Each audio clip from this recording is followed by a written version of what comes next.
Assalamualaikum warahmatullahi wabarakatuh. Apa kabar semuanya? Pada video kali ini kita akan membahas materi geografi kelas 11 tentang lingkungan dan kependudukan. Ini adalah materi geografi pada kurikulum Merdeka, tepatnya di bab 3. Dan kali ini materi geografi berdasarkan dengan sumber buku geografi dari Yasinto Sindu dengan penerbit Erlangga.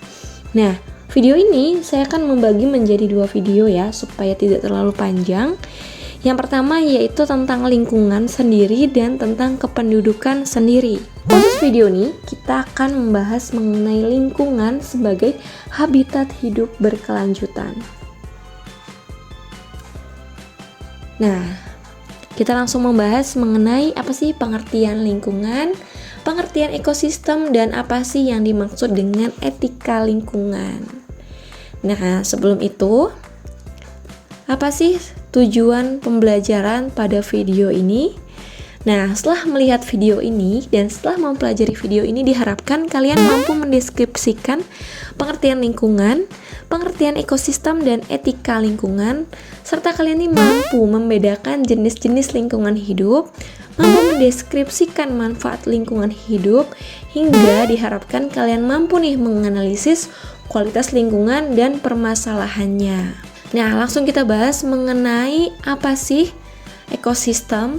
Jadi menurut Undang-Undang Republik Indonesia nomor 32 tahun 2009 bahwasanya ekosistem ini adalah tatanan unsur lingkungan hidup yang merupakan kesatuan utuh menyeluruh dan saling mempengaruhi dalam membentuk keseimbangan, stabilitas, dan produktivitas lingkungan hidup. Nah, ada beberapa nih prinsip etika lingkungan yang digagas oleh Alexander Sonikerov. Yang pertama adalah prinsip sikap hormat terhadap alam, kemudian ada yang namanya prinsip tanggung jawab moral terhadap alam, kemudian prinsip solidaritas kosmis, ada prinsip kasih sayang dan kepedulian terhadap alam, ada prinsip keadilan, ada prinsip integritas moral, ada prinsip demokratis, kemudian ada prinsip hidup sederhana dan selaras dengan alam, hingga ada prinsip tidak merugikan. Nah, prinsip-prinsip ini adalah prinsip yang digagas oleh Alexander Sonikerov. Nah, kita akan membahas mengenai jenis-jenis lingkungan hidup yang terdiri dari lingkungan biotik, lingkungan abiotik, dan lingkungan sosial budaya. Yang pertama kita membahas lingkungan biotik dulu ya.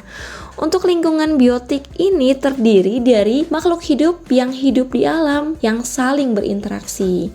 Nah, lingkungan biotik ini dapat dibedakan berdasarkan dengan topik lingkungannya. Ada yang namanya komponen autotropik, ini berupa tumbuhan dan beberapa jenis bakteri. Sedangkan untuk komponen heteropik ini berupa manusia, bakteri, dan hewan. Lingkungan abiotik. Lingkungan abiotik ini merupakan penyusun ekosistem yang terdiri dari benda-benda tidak hidup, tetapi memiliki banyak sekali manfaat bagi kehidupan. Contohnya nih, lingkungan abiotik di sekitar kita itu seperti udara, sinar matahari, tanah, dan air. Nah, yang ketiga ini adalah lingkungan sosial budaya. Lingkungan sosial budaya ini membentuk dan menentukan cara bagaimana sih manusia hidup di lingkungan tersebut. Contohnya nih, seperti nelayan yang memperoleh hasil tangkapan di laut seperti ikan, udang, dan kerang dengan cara melaut. Sedangkan beda lagi nih dengan petani yang menghasilkan hasil tani yang diperoleh dari bercocok tanam. Kemudian kita akan membahas mengenai kualitas lingkungan sebagai kebutuhan hidup. Nah, ada yang namanya indeks lingkungan hidup. Jadi, indeks kualitas lingkungan hidup ini adalah nilai yang menggambarkan kualitas lingkungan hidup dalam suatu wilayah. Ada 4 indeks lingkungan hidup yang terdiri dari indeks kualitas air, indeks kualitas udara, indeks kualitas lahan, dan indeks kualitas air laut. Kita akan membahas nih mengenai masalah-masalah yang ada di lingkungan. Salah satu masalahnya global warming, penipisan lapisan ozon, pencemaran udara, pencemaran air, pencemaran pantai dan laut, pencemaran tanah, hingga peningkatan jumlah populasi. Yakinlah setiap masalah pasti ada pemecahan masalah. Nah, kita akan membahas mengenai pemecahan atau upaya mengatasi permasalahan lingkungan. Nah, kita akan membahas dulu nih mengenai global warming. Nah, upaya-upaya yang bisa kita lakukan adalah dengan cara mengurangi penggunaan bahan bakar fosil dan mengganti nih dengan bahan bakar ramah lingkungan seperti biogas dan biodiesel. Kemudian kita bisa menjaga kelestarian hutan dan ruang terbuka hijau hingga tidak melakukan pembakaran sampah dan serasah di tempat pembuangan akhir, kawasan pertanian, dan kawasan lainnya. Nah, untuk pemecahan masalah mengenai masalah udara, itu bisa dilakukan dengan cara menanam pohon di lingkungan sekitar agar gas-gas yang berbahaya ini dapat diserap. Kemudian yang bisa kita lakukan adalah mengurangi emisi atau pembuangan gas sisa pembakaran dengan cara tidak menggunakan kendaraan bermotor atau menggunakan kendaraan umum. Dan yang ketiga adalah mengurangi dan bahkan bisa menghindari pemakaian gas berbahaya yang dapat merusak lapisan ozon di atmosfer seperti freon yang banyak digunakan pada peralatan pendingin. Nah, untuk masalah air sendiri yang bisa kita lakukan, yang pertama adalah melakukan gerakan hemat air, melakukan gerakan penanaman pohon, melakukan pengelolaan limbah dengan benar, penggunaan cairan pembersih yang ramah lingkungan, hingga desalinasi air asin menjadi air tawar. Kemudian masalah tentang laut dan pantai. Hal-hal yang bisa kita lakukan, yang pertama adalah melarang penangkapan ikan menggunakan puka harimau dan bahan peledak. Kenapa? Karena penggunaan puka harimau dan bahan peledak ini dapat merusak terumbu karang. Kemudian melarang pengambilan terumbu karang, karena terumbu karang ini merupakan habitat. Sama halnya dengan dilarang menggunakan puka harimau dan bahan peledak, yang semuanya sama merusak habitat ikan atau biota laut lainnya.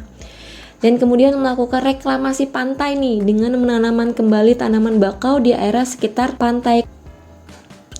Nah, untuk masalah tanah sendiri pencemaran tanah. Hal-hal yang bisa kita lakukan adalah menanam beberapa vegetasi untuk mencegah erosi. Kemudian membuat terasiring pada lahan miring. Nah, kemudian menggunakan pupuk organik, menghindari penggunaan pestisida dan menggunakan biopestisida. Nah, hingga mengurangi barang-barang berbahan baku plastik.